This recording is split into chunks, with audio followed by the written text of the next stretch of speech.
que ingresen los demás y después ya empezamos a charlar de algo.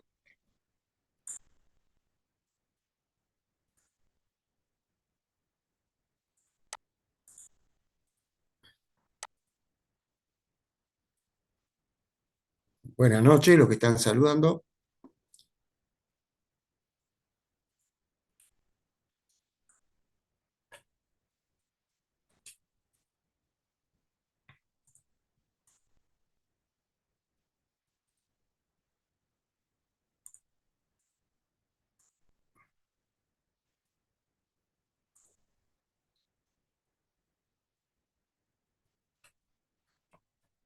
Buenas noches, los que van ingresando.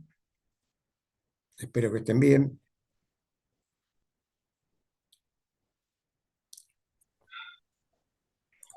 Buenas noches, profe. ¿Qué tal? Buenas noches, Mauro. Mauro es, sí.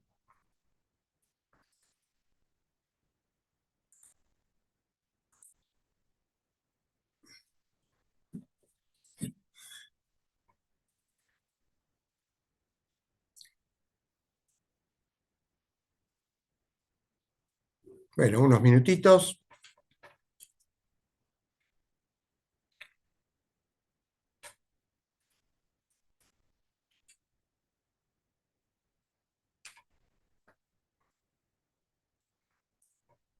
Profe, buenas noches.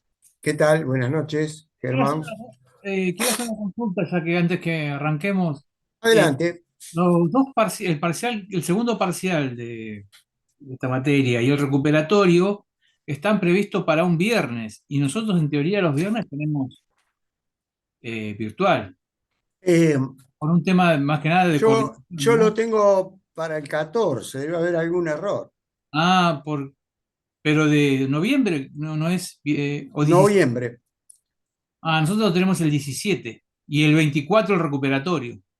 Eh, a ver, eso lo publiqué yo. No A me ver, acuerdo. Ahora un me fijo. minuto. Sí, Un sí, sí. minuto, un minuto que me fijo. Así lo confirmamos, porque si no hay que ver, porque para un viernes no puede ser. No tiene que ser en realidad, no es que no puede, no tiene que ser.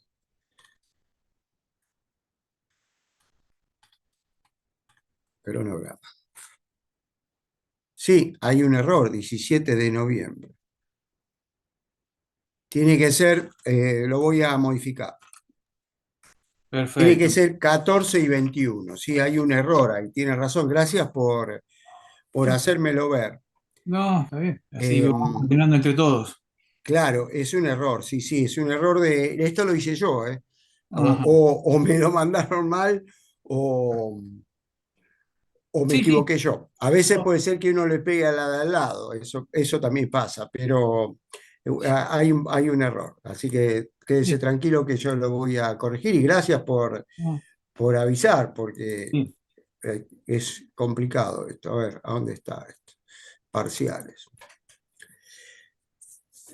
Mientras van ingresando, ahí vemos un minuto.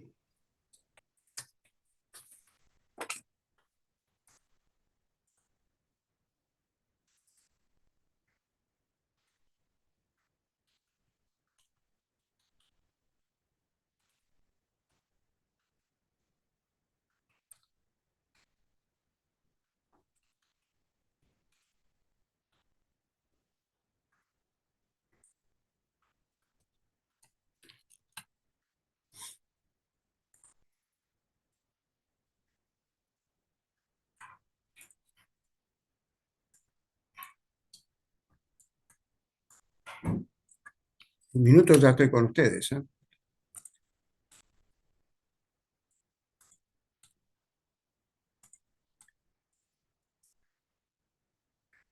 Profe, hay gente que está Sí, esperando sí, que sí, que la acepte. ahí le damos ingreso, un minutito. Ya estoy, ¿eh? Que me esperen si alguien está.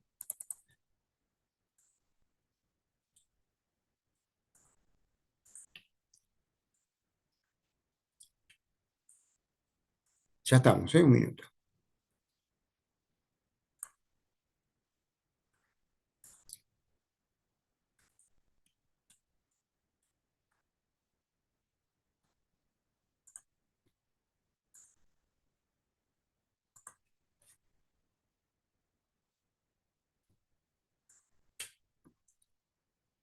Sí, tengo 7 esperando. Ahí ya, en un minuto ya le damos ingreso.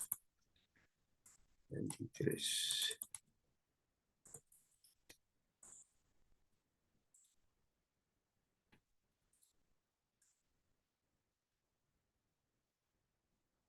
Bueno, aquí estamos dando el ingreso. Bueno, Germán creo que fue el que me comentó recién el tema de la fecha de los parciales. Ya está Sí, sí. modificado, Bueno, está actualizado. Gracias por perfecto. avisarme, ¿eh? Muy ¿Puso amable. lo puso en el Classroom, profe? Yo por los Sí, chicos. sí, ya lo modifiqué en el Classroom y lo subí. Perfecto, gracias, profe. No, al contrario, usted por avisar y bueno, es importante para los demás si tienen un grupo o algo, Claro, sí. coméntenlo por las dudas porque fue un error y yo en mi agenda lo tengo bien, lo tengo el 14. No sé qué problema hubo que fue a parar al 27, no, al 17. Así que bueno, ahora ya está modificado. Perfecto. Bueno, un minutito más que alguien está todavía ingresando, hay alguien que no puede ingresar.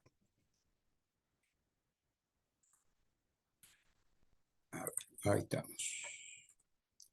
Bueno, mientras voy comentando que hoy vamos a ver algo, un poquitito de comercio exterior, una pequeña introducción al comercio exterior. Eh, es importante, digamos, que aquellos que en algún momento muchos de ustedes por ahí van a trabajar en alguna empresa, en alguna multinacional, alguna empresa que importe y tener una noción de cómo funciona la importación de mercaderías, bueno, es un tema importante, ¿no? Por lo menos tener una noción. Así que hoy vamos a ver eso, eh, todo lo que son los derechos de importación, para qué sirven, etcétera. Un pequeño paneo, saben que las clases no son muy largas. Bueno, esperamos un minuto, todavía algunos están ingresando y después ya iniciamos. Como siempre, eh, vamos a grabar la clase y después la subimos. Y bueno, también les voy a subir el PowerPoint, así también para alguien que quiera mirar de vuelta algo, refrescar algo. Así tienen todo el material para aquel que le interese el tema, más que nada, ¿no? Bueno, parece que ya no está ingresando nadie.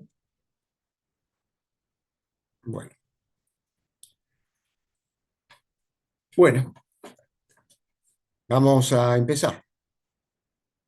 Recording in progress.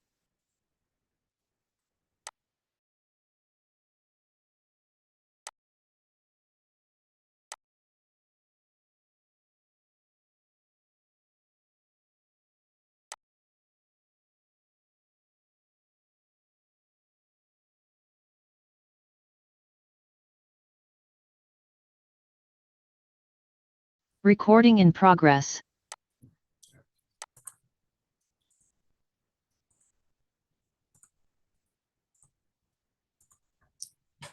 Bueno, ahí vamos. Introducción al comercio internacional es el tema que vamos a ver hoy. Una pequeña introducción. A lo largo de la historia, siempre hubo una discusión o una puja entre las teorías del libre cambio y el proteccionismo. En general, siempre políticos, economistas, etcétera, siempre pregonan el libre cambio. De hecho, eh, siempre se firman convenios internacionales, se hacen acuerdos comerciales, etcétera, para facilitar la libre circulación de mercaderías entre los países, se forman bloques de comercio, como el Mercosur, etcétera, y otros tipos de bloques económicos para facilitar el intercambio de mercaderías. Esta teoría del libre cambio surgió hace varios siglos con un economista que se llamó David Ricardo, en realidad filósofo, porque ustedes saben que en los primeros tiempos la ciencia madre era la filosofía y después se desprendieron otras ciencias de ahí. David Ricardo opinaba que cada país tenía que producir únicamente aquellos productos que produciera al mejor precio del mundo, que pudiera producir al precio más bajo de los demás países y también con la mejor calidad. Y todos los demás productos se los tendría que comprar a cada país que produzca ese producto al mejor precio y a la mejor calidad. De esa manera, entonces, como decía David Ricardo, cada país solamente va a producir aquello que mejor produce o que tiene mejores cualidades o capacidades para producir, y lo demás se lo va a importar a otros que tienen mejores cualidades o mejores condiciones que él. De esa manera, todos los consumidores del mundo se verían favorecidos porque todos tendrían acceso a los mejores productos de mejor calidad y al mejor precio. Por supuesto, todos a lo largo de la historia han apoyado esta teoría, pero en realidad el libre cambio no se aplicó nunca en ningún país. Siempre, a lo largo de la historia, todos los países fueron proteccionistas, algunos en mayor medida y otros en menor medida, pero todos aplicaron el proteccionismo. ¿Y cuáles son los argumentos del proteccionismo, de los proteccionistas? En primer término, que el ingreso de muchos productos importados perjudica a la industria nacional. Entonces, por un lado, al ingresar muchos productos importados, cada vez que alguien compra o consume un producto importado, consume un producto menos fabricado en el país. Si se consumen muchos productos importados, las empresas venden poco, tienen que producir poco y entonces tienen que expulsar trabajadores y esto produce desempleo. Y otro tema importante que tiene que ver con el proteccionismo es que como la moneda internacional es el dólar estadounidense, si se permiten que ingresen muchos productos importados, hay un flujo muy importante de dólares que sale del país y el Banco Central se queda sin dólares. Esto es más o menos como lo que está pasando en este momento. Por eso que también el proteccionismo contribuye a un superávit en la balanza comercial, porque impide que entren muchos productos importados y entonces el saldo de la balanza comercial pasa a ser positivo. Aquí tenemos, vamos a ver ahora las barreras a la importación. Aquí vamos a ver primero el flujo de divisas en el mercado internacional. En realidad, el flujo de divisas o de dólares se produce solo entre bancos centrales. El dólar en la actualidad es la moneda internacional, por lo tanto todas las importaciones y exportaciones se pagan y se cobran en dólares. ¿Cómo funciona el mercado internacional? Supongamos que un productor argentino vende soja a China, se la vende a un empresario chino. El empresario chino deposita en el Banco Central de China la cantidad o el valor, digamos, de esa exportación en la moneda de China. Y el Banco Central chino gira dólares que vienen a parar al Banco Central argentino y el Banco Central le da el equivalente en pesos a esos dólares al empresario argentino. Lo mismo ocurre con los importadores. Cuando alguien quiere importar una partida de mercadería, deposita el valor de esa partida en pesos en el Banco Central y del Banco Central salen dólares que van al Banco Central del país donde se fabricó ese producto importado y ese Banco Central le da el valor de esos productos en la moneda de ese propio país. Por eso que cuando se importa mucho, la cantidad de dólares que salen es mayor que la de dólares que entra por las exportaciones y el Banco Central se queda sin divisas, sin dólares. ¿Cómo se lleva adelante el proteccionismo? Mediante barreras que frenan las importaciones. Tenemos barreras de dos tipos. Una son las denominadas barreras arancelarias. Un arancel es un impuesto, o sea, esta barrera lo que va a hacer elevar el precio del producto importado. el producto importado, supongamos una lapicera fabricada en China, que ingresa al país y es mucho más barata que la misma lapicera fabricada en nuestro país, la misma lapicera nacional, se le aplica un impuesto a la lapicera china que hace que esta lapicera sea más cara que la nacional y de esa manera, entonces, el consumidor consume la nacional porque tiene un precio inferior. Estas barreras arancelarias, entonces, lo que hacen es elevar el precio del producto mediante un impuesto. Y por otro lado, tenemos barreras no arancelarias. Estas no modifican el precio del producto. Si el producto importado ingresa al país a un precio inferior al del mismo producto o producto similar nacional, sigue teniendo ese precio inferior, pero esta barrera impide que los productos ingresen. ¿Por qué hay barreras no arancelarias? Sería mucho más práctico arancelarias, aplicarle aranceles, impuestos a todos los productos importados para que sean más caros que los nacionales y de esa manera se protege la industria nacional. Entonces, ¿por qué hay barreras no arancelarias?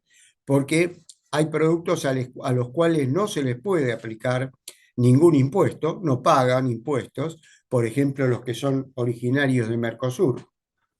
Productos que se importan de Brasil no pagan ningún impuesto a la importación. Entonces, cuando el producto fabricado en Brasil es más barato que el similar argentino, hay que tratar de frenarlo, si no, esa parte de la industria desaparece. Y además, otro problema es que dentro del Mercosur, los derechos que se le pueden aplicar a los productos que vienen de otros países ajenos al Mercosur, pagan el mismo impuesto por cualquier país que ingresen al Mercosur. O sea, hay un arancel uniforme dentro del Mercosur. Quiere decir que un producto que viene de China, si entra por Brasil, entra por Uruguay o entra por Argentina, paga el mismo impuesto en los tres países. No es que Argentina puede aplicarle un impuesto superior, sino que tiene que respetar ese arancel común que hay en el Mercosur. Por eso, cuando ese derecho o ese impuesto es insuficiente para frenar la importación de esos productos, se aplican las barreras no arancelarias. Vamos a ver primero cuáles son estas barreras. Primero vemos las arancelarias, los derechos de importación, que son los más comunes, se aplican prácticamente a todas las mercaderías. Después tenemos derechos antidumping, vamos a explicar después lo que es el dumping, se aplican a las mercaderías que ingresan con dumping, derechos compensatorios y de impuesto de equiparación de precios. Esas son las barreras arancelarias. Y después están las no arancelarias, contingentes o cupos, procedimientos aduaneros complejos y costosos y normas de calidad sanitarias y muy estrictas. Vamos a empezar a ver algunos de ellos. Primero, las barreras arancelarias. Vamos a ver los derechos de importación. Los derechos de importación se aplican prácticamente a todas las mercaderías, salvo algunas excepciones. De estos cuatro barreras arancelarias, es la única generalizada que se aplica prácticamente a todas las mercaderías. Las otras tres barreras o los otros tres derechos solo se aplican a mercaderías que ingresan al país con alguna cuestión particular, con alguna característica particular. Los derechos de importación pueden ser de dos formas. Por un lado tenemos los que son ad valorem, y ese derecho o ese impuesto es un porcentaje sobre el valor de la mercadería.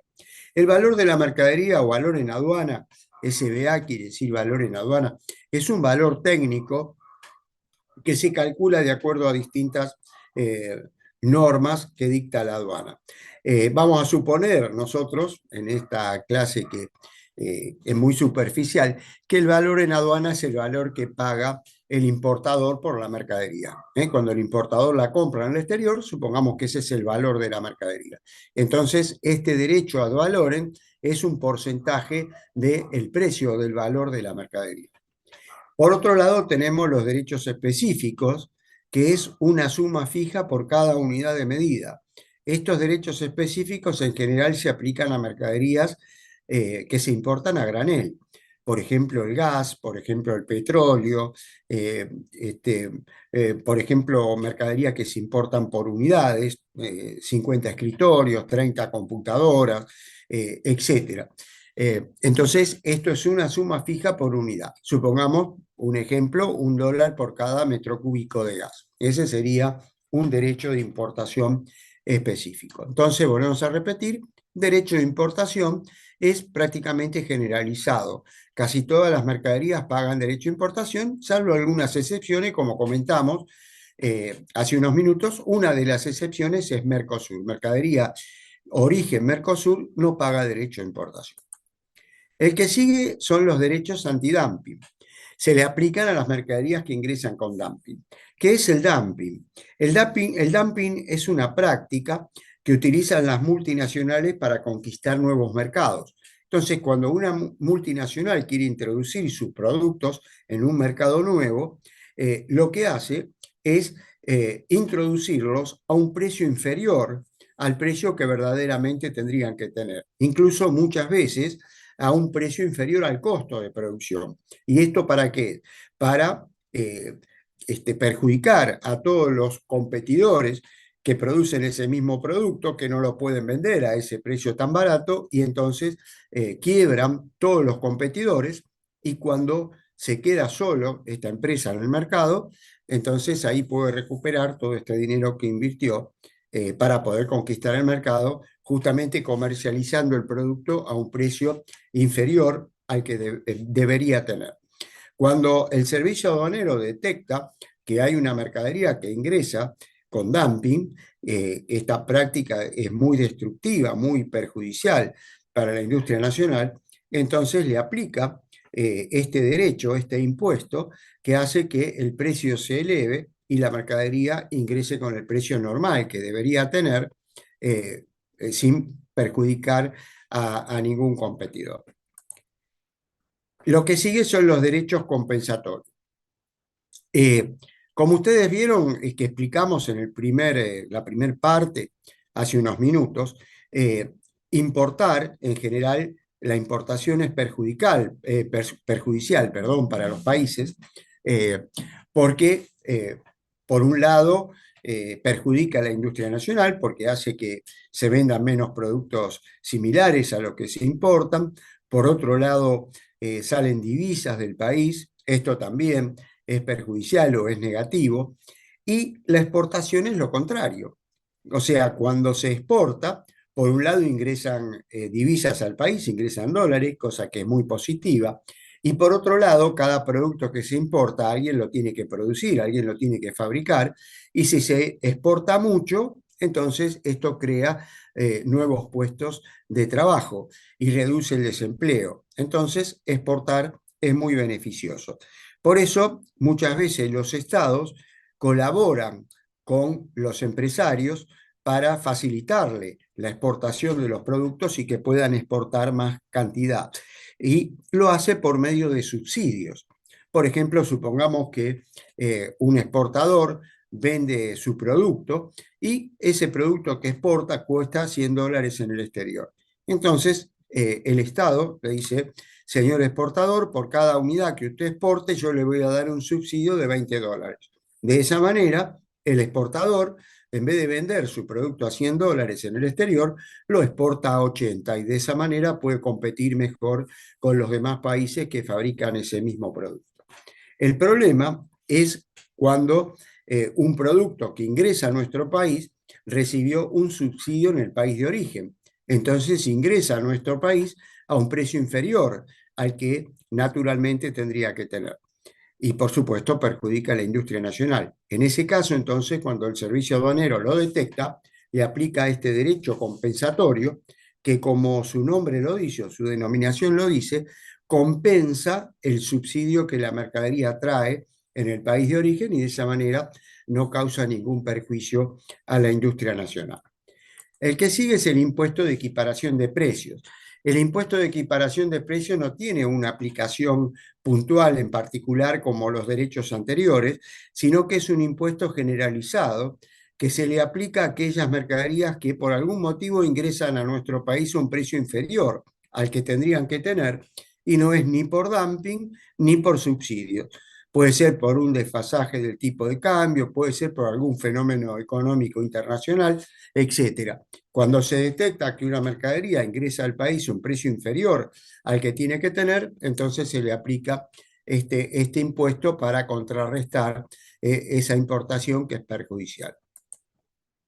Vamos a ver ahora las barreras no arancelarias que, como dijimos, no influyen en el precio. Profe, una Pero pregunta. sí, cómo no, adelante. En relación a la cantidad de impuestos, las Sí. exportaciones, ¿tienen, hablo de cantidad, no de porcentaje, digo, ¿tienen mayor cantidad de impuestos que el Producto Interno? O sea, nosotros tenemos IVA, percepción, retenciones y demás dentro del producto. ¿En las exportaciones también? Importaciones. Las importaciones, seguro usted se refiere a eso, tienen todos los impuestos internos más los impuestos al comercio exterior. Paga por todo. eso se encarece tanto. Paga, las importaciones pagan IVA 21%, IVA adicional 20%, algunas pagan 10%, que en general son materias primas. Después pagan ingresos brutos, anticipo de ingresos brutos, anticipo de ganancias. Así que, y si hay impuesto interno, también para algunas mercaderías, por ahí pagan impuesto interno como automóviles de lujo, bebidas alcohólicas, aires acondicionados, etcétera, que son productos de lujo también, o considerados de lujo, también pagan otros impuestos internos. El tabaco también paga impuesto interno, etcétera, además de todo eso. Y eso encarece el producto y hace que por ahí la persona que quiere exportar por ahí no le cueste, sino que elija otras opciones y no productos que salen de Argentina por el costo que tiene. No, para exportar no pagan esos impuestos. Ah, ok. Para exportar solamente pagan retenciones, que después vamos a ver cómo funcionan y cuál es la fundamentación de ese impuesto a la exportación. O sea, como la exportación es muy beneficiosa para los países, la idea, digamos, o lo ideal es que no tengan impuestos, para que el productor pueda venderla lo más barato posible. Por eso a veces los estados, para ayudar a tener un mejor precio, lo subsidian alguna etapa de la producción, incluso puede ser un crédito a una tasa inferior a la de mercado, etc. Pero vamos a ver el fundamento de las retenciones, que es un impuesto justamente contrario a la lógica, ¿no? Pero vamos a ver después la fundamentación. Bueno, muy interesante su pregunta, gracias porque podemos explicar un poquito más. Bueno, barreras no arancelarias. La primera es contingentes o cupos. Los contingentes o cupos es una cantidad de unidades que se puede importar por año de ese determinado producto que hay que proteger, o esa área de la industria que hay que proteger. Por ejemplo, un ejemplo muy claro es la industria automotriz. La industria automotriz en la actualidad, las empresas, fábricas de automóviles, ya no son fábricas de automóviles como en otra época, sino que son solamente planta de montaje, solamente arman el vehículo, no se fabrica nada dentro de la fábrica de automóviles y todas las piezas que se llaman autopartes se las compran a pequeñas y medianas empresas autopartistas. El tema es que como en el Mercosur no hay barreras arancelarias, o sea, no se le puede aplicar impuestos a los productos que vienen de fabricados en otro país del Mercosur, la empresa argentina que fabrica vehículos, que en realidad los arma, le puede comprar las partes del vehículo a pymes nacionales o se la puede comprar a pymes brasileras. Y en general, los productos fabricados en Brasil son más baratos que el mismo producto fabricado en Argentina, justamente por el tema del costo laboral, las leyes laborales, etc. Entonces, si no se impone ninguna protección, toda la pequeña y mediana industria autopartista quebraría porque las empresas importarían todas las autopartes, todos los componentes de los vehículos de Brasil. Entonces, justamente es una empresa, un área muy importante porque la pequeña y mediana empresa autopartista no está muy tecnificada y emplea mucha mano de obra. Entonces es una industria estratégica que hay que proteger. Por eso todos los años el Ministerio de Economía determina el cupo de autopartes que se pueden importar de Brasil. Por ejemplo, dice, bueno, 1 millón de autopartes se pueden importar este año. Entonces las empresas compran distintas partidas de piezas importadas de Brasil y cuando se cubre el cupo ya no se puede importar más por ese año autopartes de ese país. Entonces tiene que empezar a comprar las autopartes en el mercado interno. Así funcionan los contingentes o cupos. Después tenemos los procedimientos aduaneros complejos y costosos. De repente una mercadería que no se le puede aplicar un impuesto, se la obliga a realizar algún procedimiento administrativo que hace que la mercadería esté mucho tiempo en el depósito fiscal y tenga un costo muy alto, o dinero que hay que gastar para hacer los trámites, y entonces directamente el importador deja de importar esa mercadería y importa alguna otra. Y el que sigue son las normas de calidad muy estrictas, similar a lo anterior. Esa mercadería que uno no quiere que se importe, directamente le exige normas de calidad o sanitarias más estrictas que el mismo producto nacional, y entonces el importador no puede cumplir con estas exigencias y directamente la mercadería no le importa. Además de estos derechos que hemos visto, las mercaderías importadas pagan tasas aduaneras. ¿Qué diferencia hay entre una tasa y un impuesto? Esto también a nivel interno, ¿no? En lo que son impuestos y tasas dentro de nuestro país.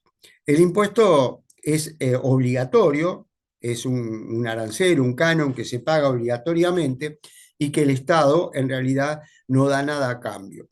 Mientras que la tasa se paga porque se brinda un servicio. En este caso, la mercadería recibe un servicio de parte del servicio aduanero.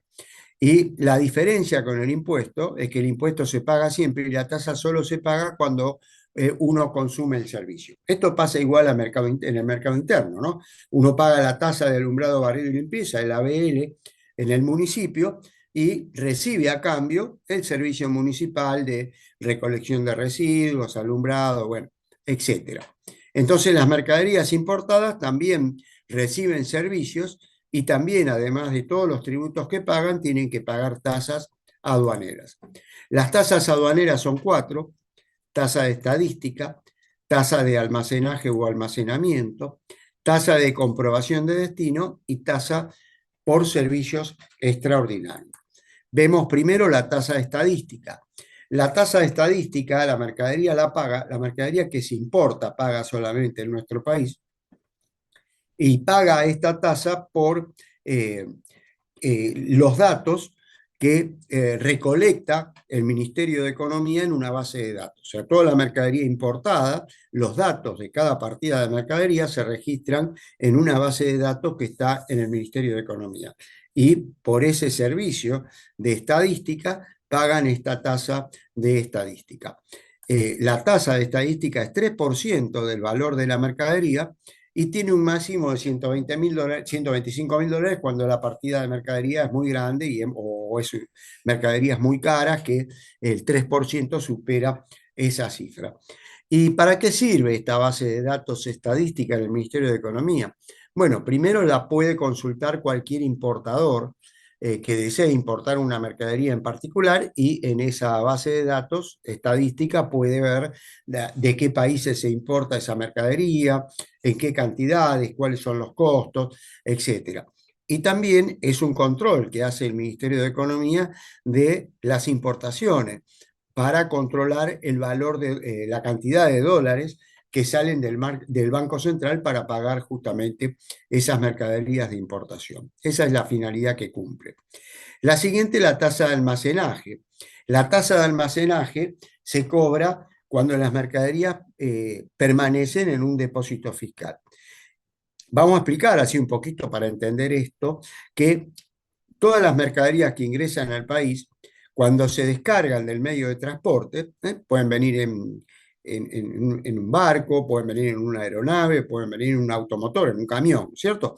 Cuando ingresan al país y se descargan del medio de transporte que las trae, todas las mercaderías, hay algunas excepciones, pero vamos a imaginar que todas, van a un depósito fiscal y se quedan en el depósito fiscal hasta que el despachante de aduana realiza todos los trámites que tiene que hacer, paga todo lo que tiene que pagar y recién el importador la puede sacar.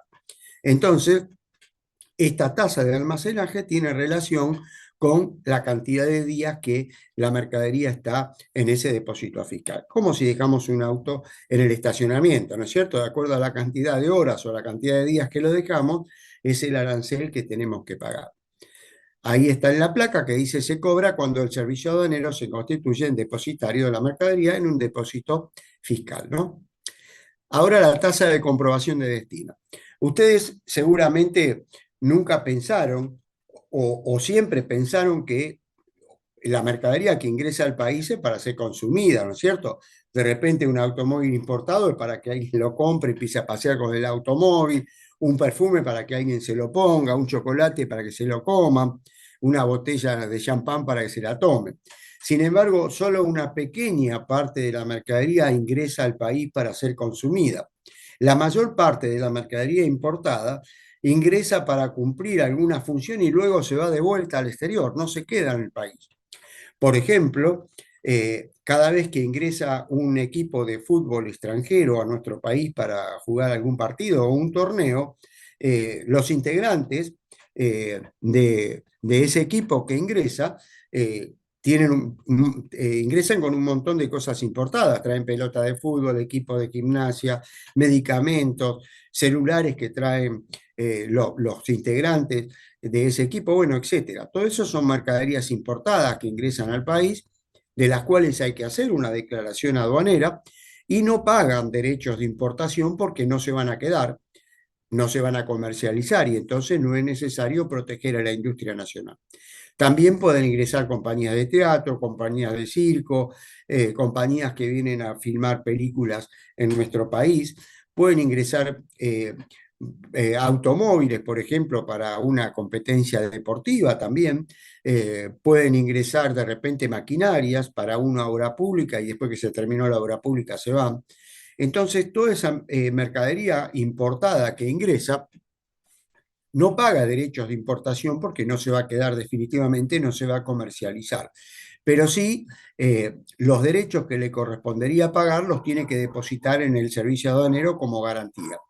Y a partir de que la mercadería ingresa, el servicio aduanero tiene que controlar que esa mercadería no se venda en el país y además que cumpla con la función que se declaró cuando ingresó. Entonces, ese servicio que presta justamente el servicio aduanero para controlar que la mercadería no se venda y se utilice para lo que se autorizó, justamente se cobra esta tasa de comprobación de destino por ese servicio de control. Aquí lo tenemos, el Poder Ejecutivo puede fijar una cuota de este derecho o de esta tasa que no puede exceder el 2% de valor en aduana. Y finalmente la tasa por servicios extraordinarios. El servicio aduanero funciona en un horario administrativo de 7 de la mañana, creo que a 19 horas, y después ya no funciona. Y los fines de semana o feriados no funcionan. Imagínense ahora el fin de semana próximo, por ejemplo, que tenemos el viernes 13 feriado, sábado feriado, domingo feriado, lunes 16 feriado, 4 días feriados. Supongamos que el jueves a las 12 de la noche llega una aeronave con mercadería o un barco con mercadería. Tiene que esperar hasta el martes a la mañana, que 7 de la mañana empieza a funcionar el servicio aduanero para que el personal controle y pueda descargar la mercadería. La estadía en un puerto o aeropuerto es carísima y todos los gastos se cargan a la mercadería. Entonces, cuando pasa esto, que el medio de transporte llega en lo que se llama días u horas inhábiles, porque digamos, el servicio aduanero no está trabajando, el transportista le solicita al servicio aduanero que le destine personal especial para atender ese medio de transporte y que pueda descargar la mercadería y regresar al exterior.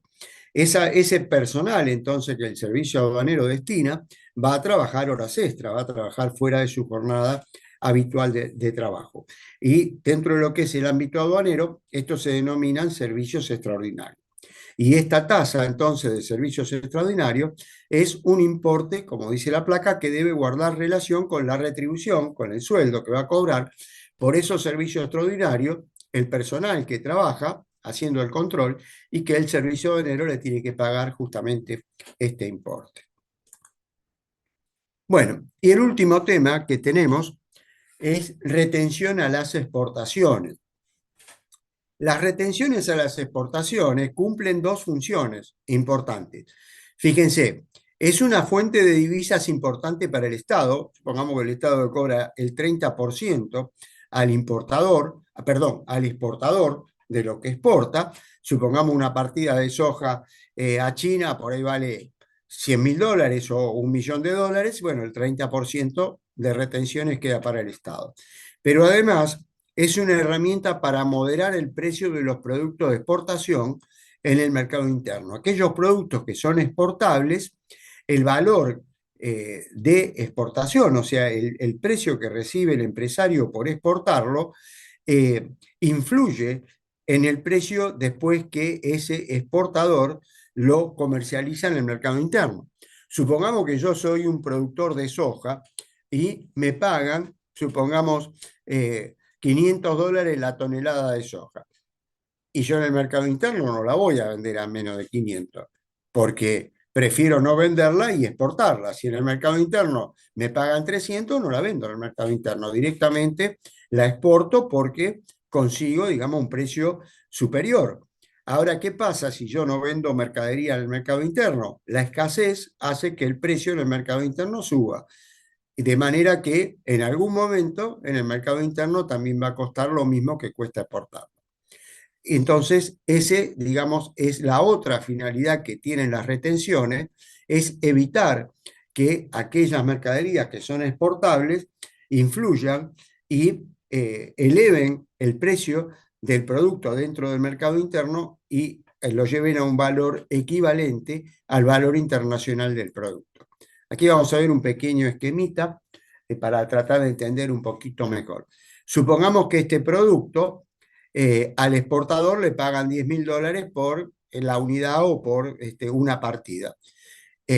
Si lo tiene que vender en el mercado interno, como dijimos, va a querer ganar $10.000. Si en el mercado interno no puede sacar ese precio, directamente no lo comercializa.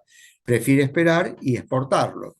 Entonces, en la escasez de ese producto en el mercado interno eleva el precio y hace que el precio dentro de nuestro país sea similar al que cobra por ese producto el exportador en el exterior.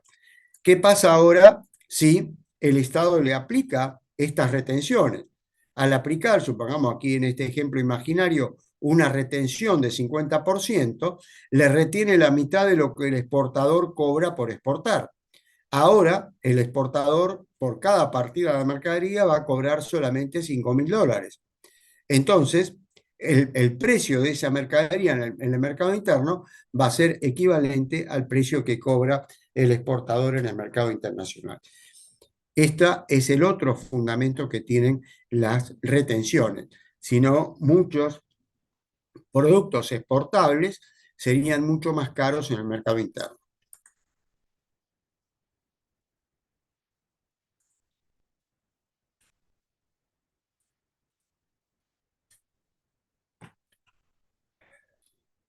Recording stopped. Ahí hemos terminado rápido, ¿no? Hemos terminado con la clase de hoy. ¿Alguna Profe, duda, una consulta, algo que haya Ay, quedado no muy claro? sí, profe, una pregunta. ¿Hay Sí, que poner nombre y DNI o no hace falta? Porque con algunos nos piden y con otros no en el chat. conmigo no hace falta. Ah, bueno, bueno. Algunos porque por ahí controlan quiénes son los que están en las clases. En realidad, el reglamento de la universidad es de acceso libre y participación libre, o sea que no se puede, o sea, muchos toman lista, pero digamos, en la práctica no se puede sancionar a nadie por no asistir a clase. Bueno, Ok, me ok, alegro. gracias. Me alegro, ahí Facundo está tratando de ver si le puedo poner algún punto más en el examen, pero yo no corrijo, ¿eh? me dice, genial, profe, súper entendible, de clase más seguido. Bueno, eso se lo tiene que decir al profesor que corrige, Facundo, así le pone algún punto más. Bueno, una broma, gracias, Facundo, muy amable. Bueno, ¿tienen alguna duda, algo que no haya quedado claro, alguna curiosidad, si quieren, algo más que quieran, alguien que tenga alguna curiosidad por algo, lo puede plantear y no hay ningún problema. Saben que yo dicto clases hace muchos años en licenciaturas de Comercio Internacional, incluso en la Facultad de Económicas tengo un curso extracurricular de Comercio Exterior. Está perfecto, profe, está todo muy claro, está muy Bueno, bueno. bueno. Está bien. Bueno, fuera de broma, dice, vendría bien que de clase. No, bueno, agradezco mucho. Bueno, después le subo, por ahí preguntaron si el Power está en el Classroom, después lo subimos. Después dentro de un ratito, cuando se procese la clase, el video, bueno, subo el video y también subo el PowerPoint para que lo tengan. Bueno, les agradezco mucho. Muchas gracias, profe. Buenas No sé noches. si Muchas no, gracias, no sé, profe. sí, véngase un día de clase usted. En realidad voy los exámenes yo para divertirme un rato, pero por ahora clases presenciales casi no estoy dando. Estamos en dos materias nosotros, estamos en micro y en macro. O sea, alguno de ustedes también por ahí cursó micro con nosotros. Sí, sí. Sí. Claro, no, yo estoy dando algunas clases virtuales por ahora porque doy clases en muchos lugares y tengo muy poco tiempo disponible, digamos, para ir presencial a la facultad. Trato de ir en los parciales, por lo menos para figurar en algún lado, pero en general doy algunas clases virtuales, muy pocas también. Creo que acá no sé si daré alguna más, pero doy pocas también. Bueno, les agradezco mucho, chicos, les agradezco mucho la atención y la participación y los elogios. Digamos, para un profesor sepan que es más importante los elogios que lo que cobra, aunque si no cobro nada se vacía la heladera, así que también es importante cobrar, gratis no, pero digamos, los elogios son importantes. Bueno, muchas gracias. Buenas noches, Gracias, profe. profe. Que Buenas tengan noches. buenas noches, que tengan Bueno, buenas noches. profe, fue un placer. Y buen fin de Buenas también. noches. Buenas noches.